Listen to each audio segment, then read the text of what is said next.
Et à mes côtés, Hamdil Waïdou Soumaïla, maire de Mamoudzou. C'est le chef-lieu de ce département français d'outre-mer dans l'océan Indien. Bonjour, merci d'être avec nous. Bonsoir. C'est votre ville, Mamoudzou, qui est justement secouée depuis une dizaine de jours par ces conflits. Ces affrontements entre quartiers, ils existent depuis longtemps à Mayotte. Alors, si vous me permettez, pour répondre à cette question, je voudrais vous dire en une phrase un témoignage que j'ai reçu il y a 2 heures d'un ami, mais aussi un habitant de Mamoudzou. Il m'écrit: Monsieur le maire, mon cher frère, j'ai vu la mort dans mes yeux, encerclé par 30 bandits armés de machettes, de coupe-coupe et tout type d'armes. Voilà, à travers ce message, je profite de votre antenne pour lui témoigner toute mon affection, mais à travers lui, l'ensemble des hommes et des femmes, l'ensemble des Mahorais et Mahorais qui vivent au quotidien, cette terreur.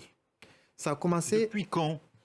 Il y a une quinzaine d'années, à Mayotte, on est passé d'un Mayotte île au parfum, le parfum qui sent bon, un territoire apaisé, apaisant, à aujourd'hui, Mayotte, l'île aux terreurs. C'est dû à quoi?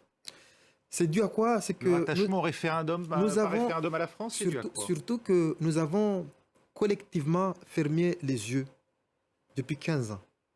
Nous avons laissé faire, nous avons laissé de l'espace à ces voyous, à ces terroristes, comme ça a été dit tout à l'heure dans le reportage, qui ont pris l'espace, qui se sentent aujourd'hui impunis. Qui sont-ils? De simples bandes crapuleuses? De quoi vivent-ils? C'est de quoi vivent-ils?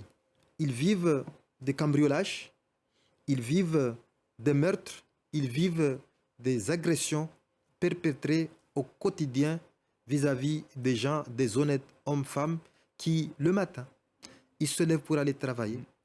Ils ne savent pas si le soir, ils vont pouvoir rentrer chez eux. Samedi, un bus scolaire a été attaqué, un nouveau cap a été franchi dans la violence? Ce n'est pas un nouveau cap qui a été franchi. Je vous le dis, c'est le quotidien des Mahorais. Raison pour laquelle les élus, l'ensemble des élus, réclament que la République intervienne de manière puissante sur le territoire. Vous évoquez une situation qui dure depuis 15 ans. Les forces de l'ordre n'ont rien fait depuis 15 ans? Je le dis, collectivement, nous avons failli. Nous avons minimisé. De quelle manière avez-vous failli? Nous avons minimisé justement l'ampleur de cette situation. Il est grand temps, avant que tout ne bascule, qu'on puisse agir et agir vite et fortement.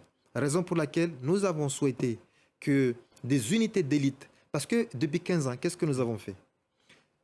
L'État a envoyé des forces, beaucoup de forces, mais pour faire du maintien de l'ordre. Oui, là il est question d'envoyer des moyens militaires, aujourd'hui, dit le ministre de l'Intérieur Gérald Darmanin. C'est ce que nous avons demandé. C'est ce que nous sommes venus, les élus de Mayotte, demander ici.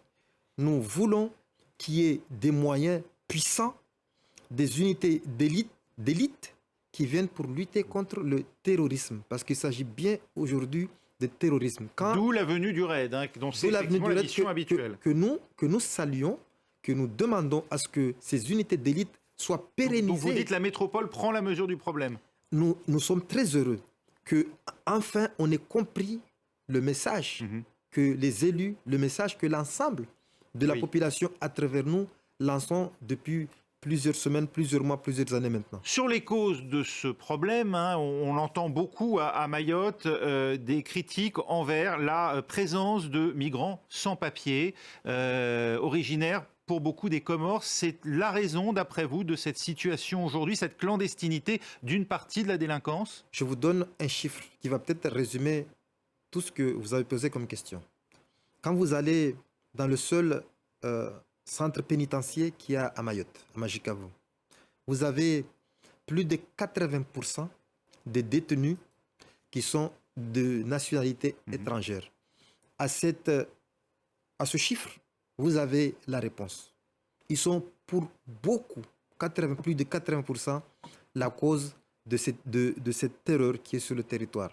Ils veulent déstabiliser Mayotte. C'est leur enjeu, raison pour laquelle, encore une fois, nous sollicitons que l'État puisse puissamment intervenir sur le territoire. C'est l'attractivité de Mayotte, de par son appartenance à la France, qui fait d'elle aujourd'hui un lieu de passage de trafic et de délinquance?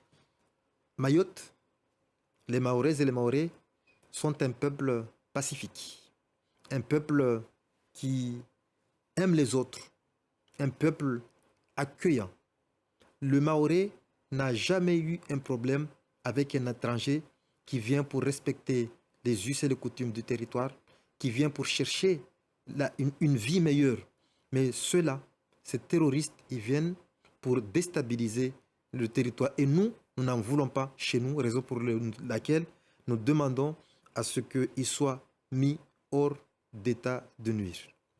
Merci Hamdi Walwelou Soumaïla d'avoir été avec nous pour revenir donc sur la situation à Mayotte et qui concerne évidemment au premier chef votre ville, Mamoudzou, qui est donc le chef-lieu de ce territoire, ce département d'outre-mer dans l'océan Indien et dans lequel les hommes du raid sont arrivés pour, espérons-le, enfin rétablir l'ordre. Merci.